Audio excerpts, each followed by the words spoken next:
tem uma passagem que eu vou destacar para representar a gratidão como estado de graça, o exercício desse estado de graça. É o momento que Ulisses, depois que supera a tentação da ilha de Calipso e resolve navegar em direção à ilha de Ítaca, movido pelo sentimento de amor, ele se dá conta de uma experiência inusitada. Qual foi? Ele teria que atravessar o Cântico das Sereias, a mais difícil das tentações. Ele pede a seus tripulantes que o amarrem em um mastro, que tapem seus ouvidos com cera e que vedem seus olhos para que ele não ceda às tentações das sereias, para poder chegar ao alvo final, que é aos braços de Penélope. E aí ele consegue fazer a travessia, apesar de perdendo toda a tripulação. Segurar-se no mastro é uma representação importante que eu quero trazer como estado de graça, que é justamente, é impossível você ter um estado de graça sem que você esteja estruturado em algo que te dê força para lutar na consecução dos seus objetivos. E qual é o mastro? O amor que ele tinha pela sua família. Isso permite um estado de graça. Quando você tem afeto por alguém, você tem propósito para viver, que vai além de si. Esse é um ponto também que eu considero muito importante. O outro, a gratidão tem um correlato direto com a humildade. A humildade, ela permite o estado de graça, porque é o reconhecimento justamente de que viver já é um estado de graça. E se nós percebermos que a aflição contemporânea tem uma relação direta com o que você tem que estar sempre em busca do conceito de felicidade atual, que é sucesso, que é exibição, que é você estar aparecendo mais do que sendo. Então, para chegarmos à fase conclusiva, aí eu vou compartilhar com vocês uma experiência que eu tive com o estado de graça que eu vou chamar felicidade pet. O que é isto? Há um ano eu comprei um cachorrinho, um pug pretos, e eu dei o nome de Adão, porque foi meu primeiro cachorro. E Adão me ensinou algo interessante que me leva à consciência do estado de graça. Por quê? Porque Adão faz o tempo todo tudo aquilo que eu não consigo e vivo o tempo todo trabalhando para ter alguns momentos que ele faz o tempo inteiro, que é dormir bem, se divertir, brincar muito e tornar a vida muito leve. Eu passo o dia inteiro me matando para poder ter 1h30 no final de descontração. Então Adão me ensinou o estado de graça, mesmo diante das atribulações, mesmo você dentro do tempo caótico da sua rotina difícil, você ter a consciência de que você está ali vivendo algo que me faria muito falta. Se perguntem sempre, o que é que eu tenho hoje que fosse tirado me faria muita falta? E aí vocês vão voltar a valorizar justamente isto. Quanto tempo? 5 minutos para fazer a minha conclusão. Vou compartilhar também uma experiência muito pessoal. Quando eu tinha razoavelmente 7 para 8 anos, a minha mãe trazia para mim brinquedos de plástico, Playmobil e outros mais.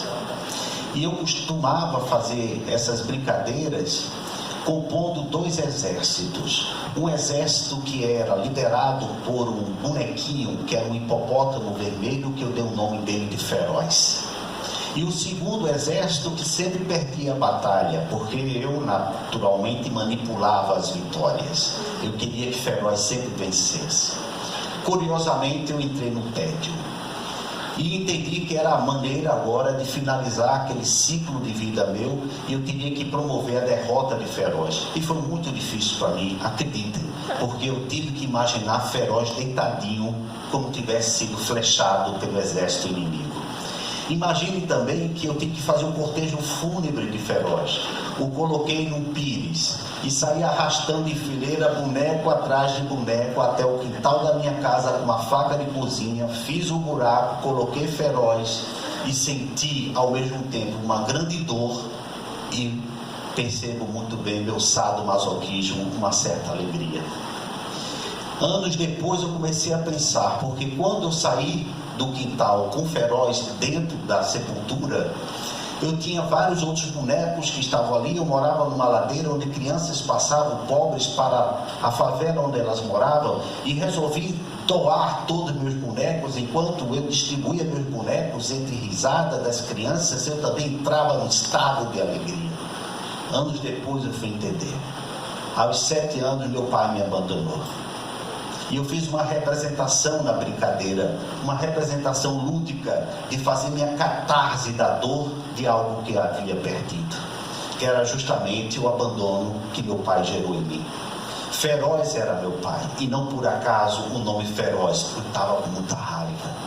E quando eu resolvi sepultá-lo, deixar de ver nele o meu herói e buscar ser eu mesmo o meu herói, eu me libertei disso. E eu me lembro da sensação, do estado de graça que eu tive no momento que eu me libertei dessas profundas dores. Então poderíamos dizer que o estado de graça está numa relação de como você sepulta aquilo que te fere e te incomoda.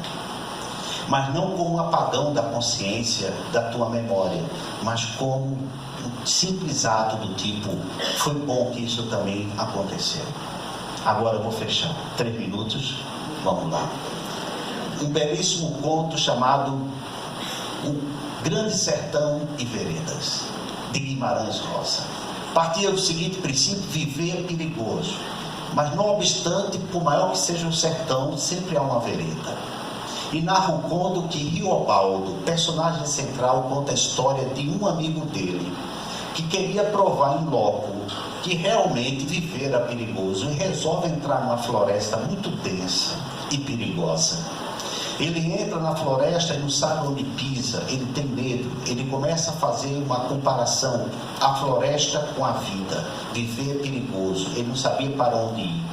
Começa a andar por dentro da floresta, cada vez que ele entrava mais medo sentia, e como se não bastasse a isso, percebe o rugido de um leão correndo atrás dele, e ele confirma: viver realmente é muito perigoso.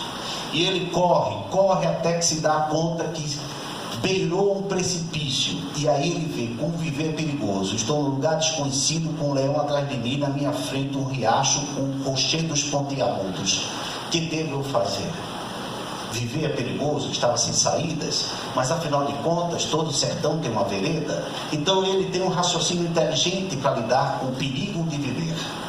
Entre a certeza de ficar e ser engolido pelo leão, melhor será enfrentar a incerteza de me jogar no precipício e, quem sabe, no encontro com o meu abismo, alguma salvação.